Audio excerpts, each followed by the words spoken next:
Yo! I'm here today to tell you a story. So, as some of you might know, I graduated from the University of Dayton with a degree in music education. I currently work in marketing at a music publishing company, and people ask me why, hey, Willie, you have your education degree, how come you're not a teacher? I have two very specific reasons why. It all comes down to my student teaching experience when I was a senior at UD. You do 2 halves of a semester between 2 schools depending on your specialty. I was a band specialty, so I had to do a general music classroom for the first half and a band classroom for the second half. My general music placement, for some reason, was at an inner city all-girls elementary school. So I was the only male in the building, including janitorial services, principal, teachers, kids, everything. I was the only male in the entire building, and for a good number of those girls, I was the only male in their entire lives at that time, which led to some conflicted interest in the classroom, to say the least. So, it was my 3rd day on the job. I, along with the music teacher that I was co-oping with, had recess duty. You go out to the playground, you supervise the kids, you make sure they're not going too far away from the school and that they're not beating each other over the heads with swing sets. So, 3rd day, I get out there, making sure the kids are corralled. By now, everyone in the school knows who I am. They've seen my face, they're out for blood. So, let me give you an idea of how the playground is set up. They have the school here, they have the playground here, and then they have like a basketball court, and then a 1/4 mile track that just goes around this big field that is next to the school, where the girls just kind of walk and gossip. Not much to it really. They just kind of walk around the track and they talk about whatever 3rd grader girls talks about for about 20 minutes. So, naturally the track is a hit for the girls. There's always girls walking up and down that track, going around and around, talking about the things. One day, on my 3rd day, my cooperating teacher says, hey Willie, let's go on the track with the girls. Do y'all want to walk with you? And I said, no, that is a 1/4 mile away from civilization.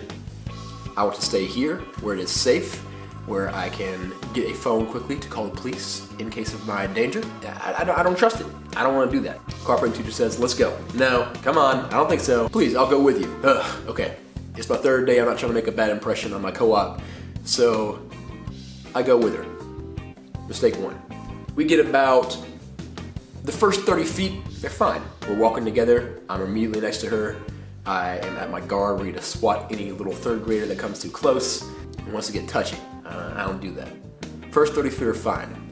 Then, the brilliance of these elementary school kids comes to life. One girl fakes an injury, falls down. She calls for my co-op teacher. She's a sacrifice. My co-op teacher pays attention to her, runs back to check on her. I am now isolated a 1/4 mile away from civilization, surrounded by 30 3rd grade boy-hungry girls. Maybe not boy-hungry, but they were all crazy. And for a second it was fine. Literally 1 second it was fine. And then they all started to kind of get the bustle going. They knew I was surrounded. I felt like a seal surrounded by a pit of jaguars. That's how much danger I was in, really. I would say a lot of sharks, but this is like jaguars. I was a seal surrounded by jaguars. I had no chance.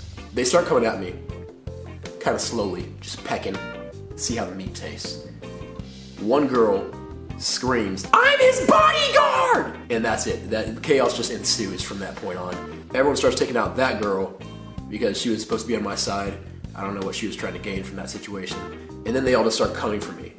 And as soon as this chaos starts ensuing, I look back towards the school where I want to be, where it's safe, and there are probably about 4 or 5 teachers running out from the school to try and save me. I blacked out for a little bit. I'm not gonna lie to you.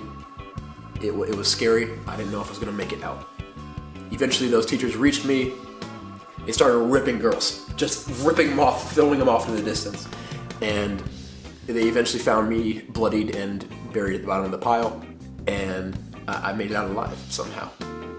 So, the rest of the day goes like this.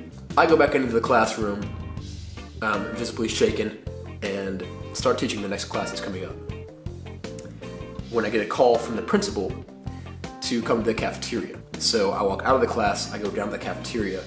In the cafeteria is the entire 3rd grade sitting there on the tables, some crying, and they're all just not in a good mood. To give you some ideas of who the principal is, she was this very strong black woman who was very intimidating, spoke very loudly, and I was scared of her. So she leans into the microphone, she goes, "Girls, what do you have to tell Mr. Morris?" "We're sorry." "What did you say?" "We're sorry." "All right. Now repeat after me. Mr. Morris. "Mr. Morris, I will never let this happen again. I will never let this happen again. On my life. On my life. Because I understand what I did was inappropriate. Because I understand what I did was inappropriate. And dangerous. And dangerous. I'm sorry." I'm sorry. Then she looks at me, "Mr. Morris." And I just, thank you. Thank you for that. So that was awkward. Walked back to the classroom, didn't even get all the way in before I got called back to the principal's office. At which point the principal calls me in, and she sits me down next to her desk, and she goes, "Okay, Mr. Morris, first of all, welcome to our school. I know it's not the best welcome you could have here, but here we are now. There's just one thing that concerns me." And I said, "I don't know, what happened now?" She goes, "I don't know how to put this, but it was reported that someone had touched your butt." I said, I did not feel anything touch the butt. I specifically wanted to avoid the situation because of the possibility of a butt touch. I was put into it. I didn't want to be there. I was flushed. I was gone. I did not want to be part of this. She goes, "Okay, not a problem, not a problem, not a problem. Just wanted to know if that was something for you." I said, "No, I didn't feel it. There's a lot of arms. There's a lot of bodies. I'm sorry." She said, "You don't need to apologize for anything. Okay. Can I go home now?" "Yes, you can." Then she carried me out to my car. No, okay. Anyways, part 2. I did my second half of the teaching in a band setting, which is something I'm more comfortable with considering I was a band specialty. I ended up at this middle school and a high school, and on my first day at the high school, we go in and the students aren't there. They're doing some kind of teacher specialty day where they kind of get together and work on some things and do team building exercises and whatnot. Who knows? I walk in with my cooperating teacher, and turns out all the teachers are there from the entire school into one gymnasium, and they're going to play some sort of dodgeball. I said, "Okay, that's fine. I like dodgeball. It's a fun game." So it's a little bit of twist to dodgeball though. It's not straight dodgeball. The game is you pair up with a partner. One of you has on a blindfold and can pick up and throw balls. The other person does not have a blindfold, but they cannot touch any of the balls. They have to direct the person with the blindfold on where to go to find balls and where to throw them and when to get out of the way for balls that are incoming at you. So the game gets going. I'm a very competitive person. I have the desire to win anything that is in the slight bit competitive, and this blindfolded dodgeball tournament was no different. So I go out. The teacher behind me, I think he's a chemistry teacher. I couldn't tell you what he looked like. I was wearing a blindfold. The chemistry teacher, we're gonna say he's a chemistry teacher. The chemistry teacher tells me to where to run, pick up a ball. I start throwing. He's telling me I'm getting people. He's telling me that people around me are getting out. So this game goes on for another 5 minutes or so. And at the very end, it is me and my chemistry teacher partner versus someone on the other end. It's just down to one-on-one, one pair versus one pair. So the announcer of the game says, "Okay, there are no boundaries anymore. You can walk wherever you want, grab whatever balls and throw them. It's just down to you two." So I said, "All right, let's get this over with." My partner directs me to a ball. I pick it up. I'm trying to guide myself by sound. He's trying to guide me by his vision. And we kind of end up cornered a little bit. And I hear the other person coming. My partner, not telling me how close they are, just says, "Throw forward." And I do just that. Because there was so much echo in the gym, I couldn't tell if they were within 5 feet or they're across the gym. I didn't know where I was, so I gave it my all. There were 2 sounds that happened immediately after I released the ball. I released the ball. Probably about 0.2 seconds later, there is the sound of a ball hitting skin. About a half second after that was the sound of the entire gym going, ooh. Not knowing how close this person was to me, I threw it with my entire strength. I take my blindfold off.